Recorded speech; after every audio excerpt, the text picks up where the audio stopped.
নমস্কার, আমি RJ Krishnakoli. Radio Sundarban 91.2 FM। আজকের চাঞ্চল্যকর খবর, টাকি কলেজ থেকে ভর্তির নামে টাকা তোলার অভিযোগ উঠল টাকি কলেজের এসএফআই এর এক ছাত্রীর বিরুদ্ধে। অভিযোগকারী নতুন বছরের বেশ কিছু ছাত্রছাত্রী, তাদের কাছ থেকে 2000 টাকা থেকে শুরু করে 2200 টাকা পর্যন্ত নেওয়ার অভিযোগ উঠে এসেছে। অভিযুক্ত ছাত্রীর নাম প্রথমা মাহান্ত। এই ঘটনার এবিভিপির ছাত্রছাত্রীরা হাসনাবাদ থানায় লিখিত অভিযোগ দায়ের করেছেন।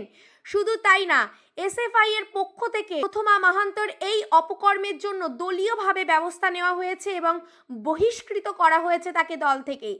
টাকি কলেজের যুব প্রাক্তন নেতা এসএফআই এর মৈনাক মুখার্জি জানিয়েছেন, গত বুধবার তাকে দল থেকে বহিষ্কার করা হয়েছে। এই ঘটনায় কলেজ চত্বরে ব্যাপকভাবে চাঞ্চল্য ছড়িয়েছে। টাকি থেকে এই ছিল রিপোর্ট। আমি RJ Krishnakoli, radio Sundarban 91.2 FM। Hello. Hmm. Radio সুন্দরবনের আরজে কৃষ্ণকলি কথা বলছিলাম। হ্যাঁ। কলেজের ছাত্র পরিষদের থেকে মানে এবিভিপির থেকে একটা কমপ্লেন এসেছে যে প্রথমা যে আছে আর কি, হ্যাঁ, এসইউএফআই এর প্রথমা, ওর নামে একাধিক টাকা তোলার অভিযোগ আছে। হ্যাঁ, নূতন ছাত্রছাত্রী, প্রথম বর্ষে যারা ছাত্রছাত্রী, তাদের কাছ থেকে কারোর কাছ থেকে 2000, কারোর কাছ থেকে আপনার 2200 এমন টাকা তোলার অভিযোগ আছে। প্রথমা এমনও বলেছে যে তার কাছে 30টা সিট আছে, সে হচ্ছে ভর্তি করিয়ে দিতে পারবে এবং ভর্তি করিয়ে দিতে পারবে বলে সে এখনো ভর্তি করায়নি এবং ম্যাক্সিমাম যাদের কাছ থেকে টাকা নিয়েছিল তাদের একটা ইয়ার পুরো মানে ল্যাপস হয়ে গেল, তারা ভর্তি হতে পারলো না। তো এই নিয়ে এবিভিপি ওরা আজকে একটা হাসনাবাদ থানায় একটা অভিযোগ করেছে ছাত্র পরিষদ থেকে, ওদের ছাত্র দল থেকে। তো আপনি কি বলবেন এই বিষয়ে? আপনারা কি কোনো পদক্ষেপ নিচ্ছেন বা এই বিষয়টা কি আপনারা জানতে পেরেছেন? আচ্ছা, বিষয়টা হচ্ছে প্রথমা মহন্ত টাকি কলেজে এসএফআই এর কাজের সাথে কম বেশি যুক্ত ছিল। এখন ব্যাপারটা হচ্ছে, হ্যাঁ, নির্দিষ্টভাবে এই অভিযোগ আমরা কলেজের ছাত্রছাত্রীদের কাছ থেকে পেয়েছি, আমাদেরকে তারা জানিয়েছিল। আমরা দীর্ঘদিন ধরে তাকে বলেছি যে যে টাকা সে নিয়েছে সেই টাকা সে যেন ফেরত দেয়, এবং এই অভিযোগ যখনই আমাদের কাছে এসছে আমরা সাথে সাথে সংগঠনের পক্ষ থেকে সংগঠনের হাসনাবাদ লোকাল কমিটির মিটিং বসিয়ে সেখানে আমরা সিদ্ধান্ত নিয়েছি যে তাকে আমরা সংগঠন থেকে বহিষ্কার করেছি, সরাসরি বহিষ্কার। কবে করেছেন এটা? এটা আমরা সংগঠনের বৈঠক হয়েছিল, সিদ্ধান্ত হয়েছিল গত 16 তারিখে। আচ্ছা, 16 তারিখে আমরা সরাসরি ওকে সংগঠন থেকে বহিষ্কার করেছি। বর্তমানে প্রথমাকে আপনারা সংগঠনের কোনো কাজের সাথে সে যুক্ত থাকবে না এবং সংগঠনের সমস্ত রকম পদ থেকে তাকে বহিষ্কার করা হয়েছে। নির্দিষ্টভাবে সে যে কাজটা করেছে এই কাজটাকে কখনোই এসএফআই, ভারতের ছাত্র ফেডারেশন সমর্থন করে না। আমরা এই কাজের ঘোরতর বিরোধী এবং এত বড় একটা অভিযোগ যখন এসছে আমরা সাথে সাথে তাকে দল থেকে, সংগঠন থেকে আমরা তাকে এসএফআই থেকে বহিষ্কার করেছি। ওকে আর কোনো রকম ভাবে কোনো কিছুতে, এসএফআই এর কোনো কিছুতে আপনারা কেউ দেখতে পাবেন না, কোনো কর্মসূচিতে ওকে দেখতে পাবেন না। ও সমস্ত রকম এসএফআই এর সমস্ত রকম পদ থেকে প্রথমা মহন্তকে বহিষ্কার করা হয়েছে।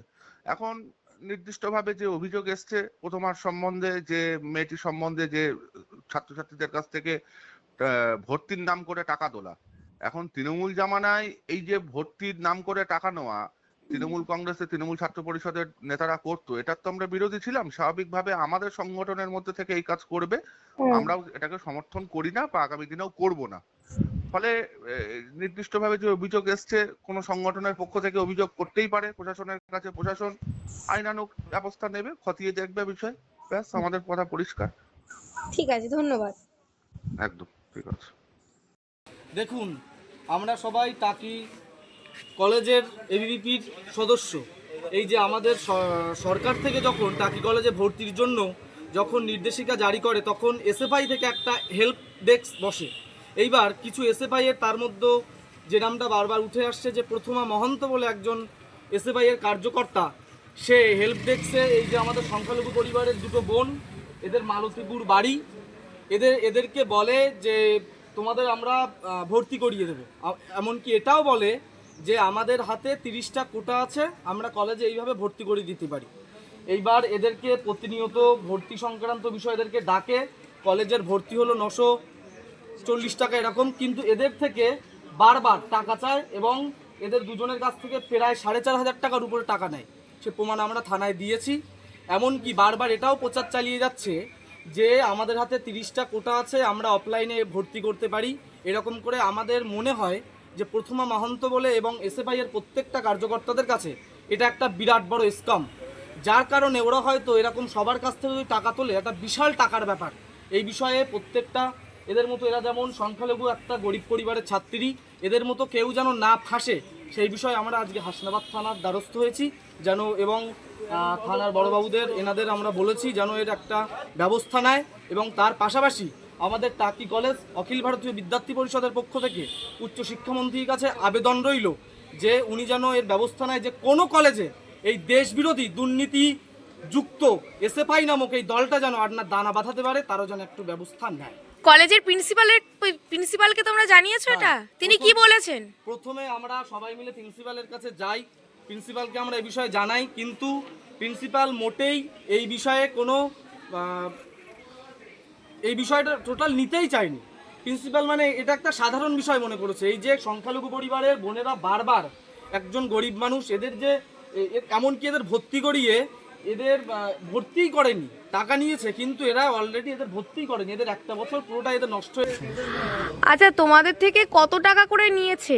2200 টাকা করে নিয়েছে। কে নিয়েছে? প্রথমা মহান্ত কি বলেছিল? বলছে যে আমরা ভেতর দিয়ে তোদেরকে ভর্তি করিয়ে দেবো, এসব কথা কাউকে বলবি না। আচ্ছা, কবে নিয়েছিল? ফার্স্ট আমাদের যেদিন থেকে ভর্তি চালু হয় কলেজে সেদিন থেকেই নিচ্ছে। একদিন 200 টাকা নিয়েছে, একদিন 1000 টাকা নিয়েছে, আর একদিন অনলাইনে 1000 টাকা নিয়েছে। ভর্তি কি আদৌ হয়েছে তোমরা? নাম আসার পরেও ভর্তি করেনি আমাদেরকে। ভর্তি করেনি? না, নাম ছিল কিন্তু ভর্তি কি করেনি। চাইছো এখন? এটা আমাদের তো একটা ইয়ার নষ্ট হয়ে যাচ্ছে, সেটা তো আমাদের পরিবারের দিক থেকেও সমস্যা, প্লাস আমাদের খুব তো ভীষণ বড় পরিবারের থেকেও আসছি না, যে আমাদের মধ্যবিত্ত পরিবারের, আমাদের তো কিছু অনেকটাই সমস্যা হচ্ছে। একটা ইয়ার লস মানে ভীষণ ব্যাপার।